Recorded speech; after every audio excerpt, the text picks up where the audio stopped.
তবলিগের মধ্যে যে ঘটনাটা ঘটেছে, আজকে এই ঘটনা রক্তাক্ত। পৃথিবীর মধ্যে একটা সংগঠন ছিল, যে সংগঠনের মধ্যে কোনো মারামারি নাই, যে সংগঠনের মধ্যে কাটাকাটি নাই, এটা ছিল মায়ের খায়া নিজেরা অন্যের হাত ধরে কয়, ভাই আপনি যে আমাকে মারলেন, আপনি ব্যথা পাইছেন?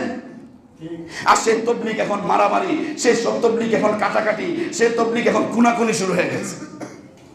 কোনটা আসল তবলিগ, কোনটা নকল তবলিগ বুঝতে এত বেশি কষ্ট লাগে না। 2018 সালে নাকি 2018 সালে আমাদের এই ছাত্রদেরকে এভাবে মেরেছে। আমরা চাইলে মারতে পারতাম, পাল্টা আমরা মারি নাই, মার খেয়েছি, শহীদ হয়েছে আমার ভাই, হাত পা হারা হয়েছে আমার ভাই, সব আমরা মেনে নিয়েছি, আমরা পাল্টা আক্রমণ করি নাই। চাইলে মহল্লায় মহল্লায় এতাতি কয়রা আমগো চাইতে, আমরা মাদ্রাসার ছাত্র হুজুর যে কয়রা আছি, আমরা মুসল্লি আমাদের ভক্ত যে কয়জন আছেন, এগুলোর এক একটা এতাহাতিরে কাইটটা কুইটটা পানির মধ্যে যদি মিশা গিল্লা ফেলি, এর মনে খুঁজে পাওয়া যাবে নি? কম খুঁজে পাওয়া যাবে?